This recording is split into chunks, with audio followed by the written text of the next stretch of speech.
You probably noticed that the red heifer sacrifice didn't happen last weekend on the Shabbat of the red heifer as many predicted. Why? An Israeli rabbi just broke his silence on the timetable of the red heifer sacrifice. And he's not just any rabbi.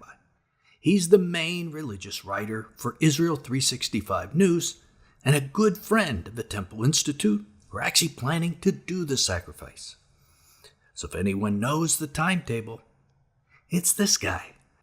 And he really wants to clear up a lot of misconceptions like, why didn't it happen last weekend on the Shabbat? Also, that huge white thing that CBS News is calling the altar for the red heifer? It isn't. Let's listen to that first. Also, there's only one place that it can be sacrificed, and there were a lot of lies about that. An altar has not been prepared because you don't need an altar. It is burned on a pile of wood. It may only be burned at a specific spot on the Mount of Olives.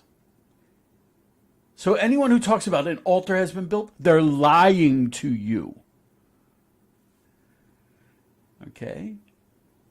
When we do temple reenactments, anyone who says there was an altar, they show a picture of an altar, this big white thing. It is not an altar. It's made out of metal and wood. The altar is made out of uncut stones and plastered over, and it may only stand on the Temple Mount. The one you see in all the pictures is in a place called Mitzvah Yericho, nowhere near the Temple Mount. It's not kosher for use, and you don't need an altar for the red heifer. Just a pile of wood. So misconception number one is that big metal altar that you've seen all over the internet and even on TV has nothing to do with the heifers. All they need, according to this Jewish rabbi, is a pile of wood. But before we talk about the timetable and answer when the heifer will be sacrificed, here is what Eliyahu has to say about the relationship of the heifers and the coming of the Messiah. This is a big part of what makes them important, both for the people who are looking forward to the Messiah, like Christians and most Jews, and those who are dreading the coming of the Messiah and will even go to war to try to stop it. Okay. According to Jewish tradition, we know that from the time of Mount Sinai and the giving of the Torah and the beginning of this mitzvah until actually a little bit after the destruction of the temple, there were 9 red heifers prepared. It was incredibly rare. But on the flip side, 9 red heifers were enough to purify the entire nation for all of those hundreds of years. So that's pretty impressive. According to the Midrashim and according to Rambam, the 10th red heifer will be performed by Mashiach ben David, or the Malchut David, the Messiah from the house of David, or the king who's descended from King David. But it will be to prepare the entire nation to receive the Messiah, to purify us to receive the Messiah. So Jews firmly believe the heifer will usher in the Messiah in the end times. It's the number one sign in Israel, maybe even around the world, that people are waiting for. So who is this guy talking about them? And why was he so angry in that first clip? My name is Adam Eliyahu Berkowitz. If you Google Adam Eliyahu Berkowitz, I've been writing for an organization called Israel 365. It used to be Breaking Israel News. I first started covering the red heifers 7 years ago. I am close with the Temple Institute. I am connected with them. I speak to them. I interview them. I am an Orthodox Jew. I learned in yeshiva for many years. I understand what the Maimonides, Rambam, calls the most complicated commandment in the Bible. I have the credentials to understand this. I'm not anti-Christian. But Christians do not understand this mitzvah unless they study the Jewish sources. Certainly don't understand this commandment, and they have a vested interest in twisting it into something horrible. The Temple Institute has been working to bring back the red heifer for more than a dozen years. All of a sudden, it's becoming hot on the internet, and it is all lies. I was in the airport and saw the red heifers arrive in Israel. You can see my article on it. I was at the Red Heifer Conference in Shiloh on Wednesday and saw the red heifers and spoke to the rabbis in Hebrew. So people who don't speak Hebrew cannot speak to the rabbis who only speak Hebrew and who are in charge of this project. So Eliyahu lays it out. A lot of what you're hearing today is just plain wrong. He's been covering the red heifers for 7 years. On this channel, we've also been covering the red heifers for about 5 years. And Berkowitz is one of our sources. At least he was, up until October of last year. And you know what happened in October in Israel, right? After that, it's been radio silence from many of our contacts in Israel. But at least we have these short clips from Eliyahu that we're sharing with you today explaining these things so those on our channel can understand. This is Bible teacher Nelson Walters. And you always tell us that you follow this channel for just this sort of end-time reporting that you don't get elsewhere.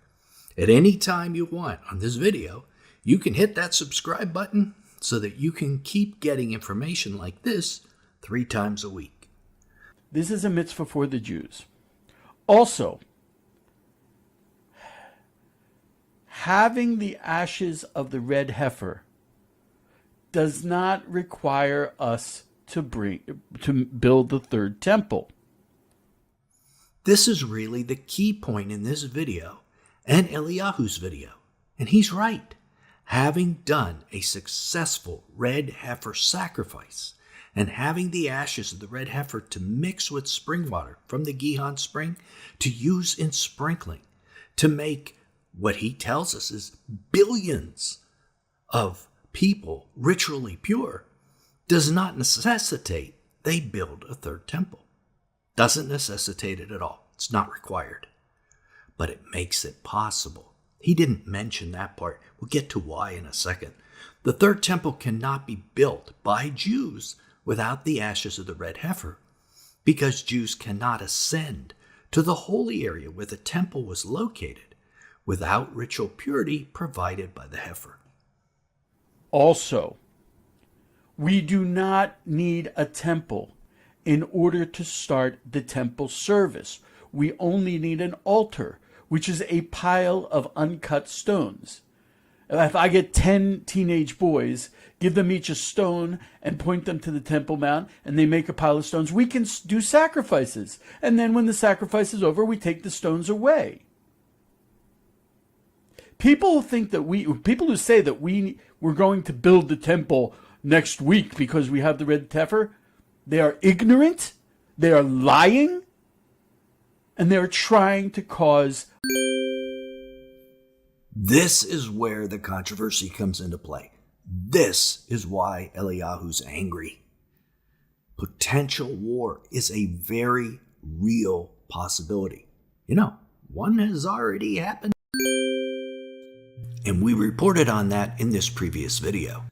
The red heifer can lead because so many people are opposed to the Jews building a temple on the Temple Mount, and they are opposed to the return of the Messiah. They will do anything to stop him. And if red heifers make his return possible, if they're a precursor to his return, they will try to stop the heifers. And because of this, he said this bombshell announcement. Okay. The red heifer ceremony will not happen on Passover. The red heifer ceremony will not happen on Passover. The red heifers came of age and were ready to sacrifice in the month of October last year. It didn't happen then because something else took place in Israel that month. And it has continued up until the present. The Temple Institute doesn't want a repeat of that this month, with the possibility of hostilities this time happening in the north, to once again stop the heifers. So they would rather announce to the world that the heifers won't be involved in a ceremony this month on Passover. And although I don't know that for sure, I think Eliyahu is correct.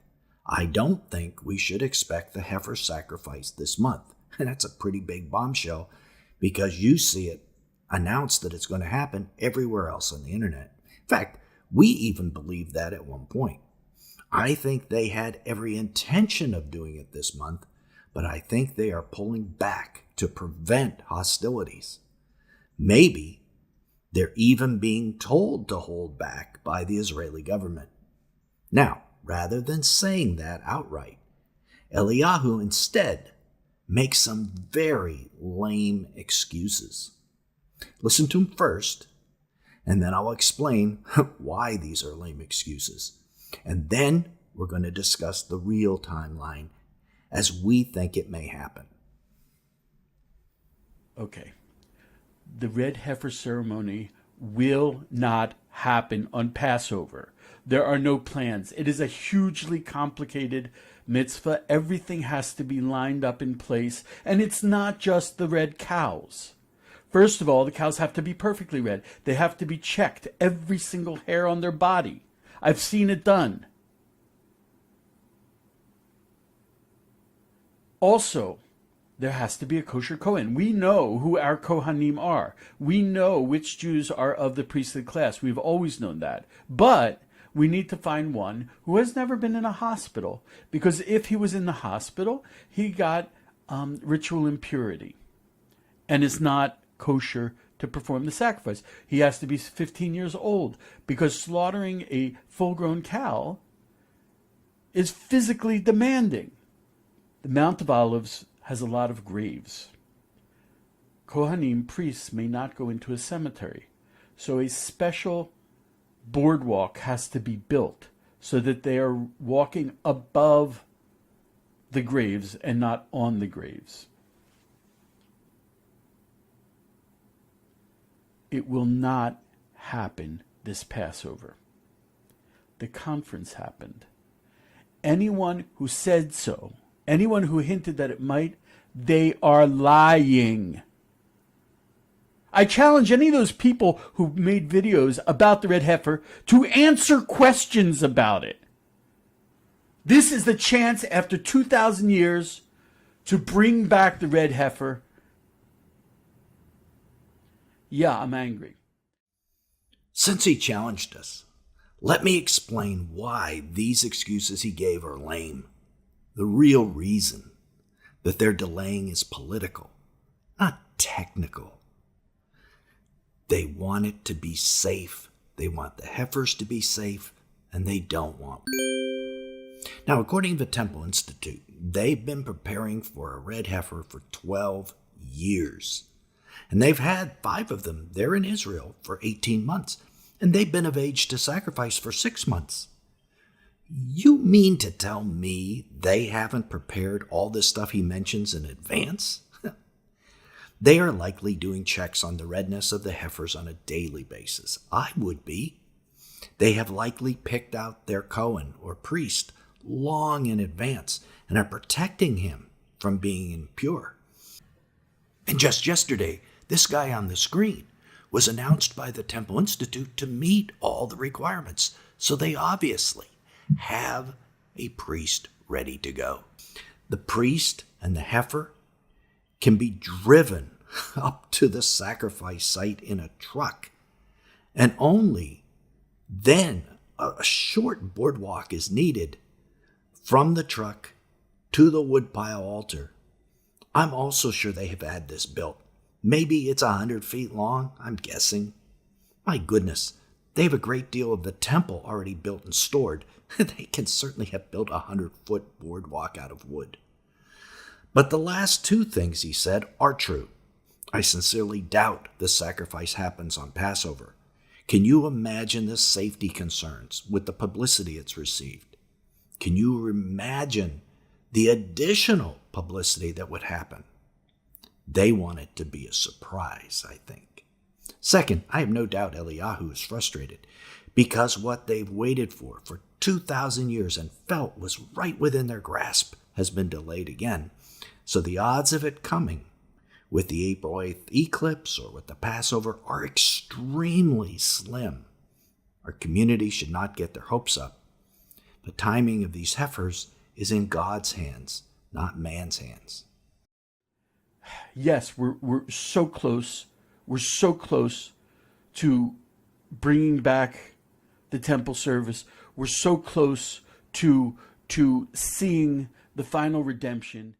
So what's my best guess as to when the red heifer sacrifice takes place? Well, it has to be before October. That's when the heifers are going to become too old. They just can't take the risk of waiting longer than that. So there's a 6-month window between now and then. Based on all that's happened, I figure they're going to go completely silent after Passover. Let all this internet hubbub die down, and then, one day, when no one expects it, one day in the morning, when most people are not awake, it's going to be done and accomplished. Maybe after the negotiations on dividing the land of Israel begin, as we've talked about on this channel before.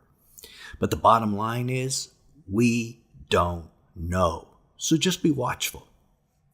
But do you want some encouragement about how close we are? Listen to this about the things that Eliyahu learned that Vendell Jones found years ago. It is going to bless your socks off. So when I said that we're really, really close, Vendell Jones, if people don't know, he was a Christian pastor, maybe a Noahide. He was doing his own thing. I think he was here in the 60s, but he got very involved in he was a non-Jew, and he got very involved in archaeology.